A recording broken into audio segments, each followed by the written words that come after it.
Uit alle delen van het land kwamen oldtimerbezitters het afgelopen weekend naar Venray. Met tenminste 350 deelnemers werd het aantal vorig jaar overschreden en daarmee zit Venray Oldtimer City bijna aan haar maximale capaciteit. Ja, als organisatie zijn we hier uitermate tevreden over de opkomst van de auto's. Dus meer dan andere jaren.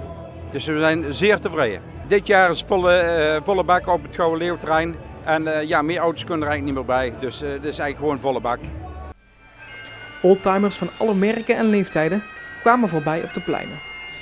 Er wordt door de eigenaren veel energie gestoken om de wagens er piekfijn uit te laten zien. De kwaliteit van auto's was steeds beter, gewoon tot in de perfectie. Dus die techniek gaat steeds verder en verder. Dus nee, we zijn zeer tevreden. En ik zie ook heel veel auto's bij waar mensen heel veel werk aan besteed hebben. De auto is altijd het paradepaardje, dus het zal altijd een jeugddroom blijven. En ja, dat houden we zo. Eén van die eigenaren is Jos Meijers. Hij heeft samen met zijn compaan Herman van Mulken veel tijd in zijn MG SA uit 1937 gestoken.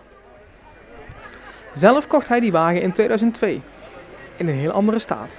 Het waren allemaal losse onderdelen en helemaal beroest. En toen zijn we eraan begonnen.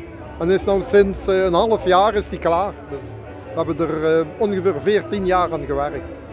Nou, Jos had de auto gekocht en er zat een hele binnenwerk is allemaal hout. En dat hout dat was eigenlijk helemaal rot. En toen zei hij van, ik ga dat ding weer verkopen, want dat hout dat krijg ik nooit klaar, zei hij. Ik zeg nou, ik heb mezelf mijn MG gemaakt met het houtwerk, maar het lijkt dat wel iets. Dus ik ben bij Jos gaan kijken en zo is het eigenlijk begonnen. Dus toen ben ik aan zijn houtwerk begonnen, maar toen was het plaatwerk was natuurlijk ook slecht. Toen zijn we plaatwerk gaan vernieuwen en dat soort dingen. En daar zijn we dus een jaar of 13 mee bezig geweest. Ja. Een groot deelnemersveld en veel bezoekers. Maar toch ziet voorzitter Henk Willems voor de toekomst nog nieuwe uitdagingen. Je krijgt daar ook wel een vergrijzing, dus er zijn meer oudere mensen die met oldtimers bezig zijn als eigenlijk de jeugd. Maar ja, dat is ook heel logisch. Maar ja, wat niet is, kan er komen. Gelukkig was er in ieder geval één enthousiaste jongeling aanwezig.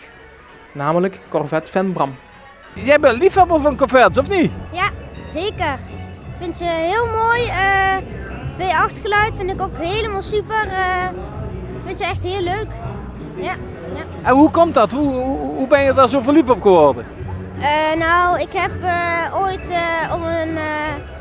mijn broertje die heeft leukemie gehad en toen was het bij een circuitdag, dat was gewoon bij Assen was het en dat was een heel leuk circuit en daar stonden ze ook. Ik vond ze heel mooi klinken en ik heb al vaker wel op filmpjes gezien dat ze daar waren en dan klonken ze ook heel mooi, dus vandaar een beetje. Corvettes zijn heel veel jaren gemaakt. Welke vind je de allermooiste? De allermooiste? Ik kan eigenlijk niet kiezen. Elke Corvette heeft wel een mooi deeltje, wat wel echt mooi is. Welk detail vind je het allermooiste aan de Corvette? Ja, het logo vind ik wel heel erg mooi, want hier heb je het oude logo en je hebt ook een nieuw logo. Dat vind ik ook wel vaak mooi, dat oude logo vind ik er wel goed bij passen. En bij het nieuwe logo vind ik ook wel heel mooi. En ben je al flink aan het sparen voor als je 18 bent om een Corvette te kopen? Ja, ik wil er heel graag eentje. Ik ben er ook al wel een beetje voor aan het sparen, ja. Dus ik hoop dat ik er later eentje kan kopen. En sparen, dat zal Bram waarschijnlijk nog wel even moeten. Tenminste, als we op MG-bezitter Jos Meijers af mogen gaan. En als ik nu die auto wil kopen, wat moet ik dan neertellen? Is het niet te koop? Hij is niet te koop, maar wat is ongeveer de waarde?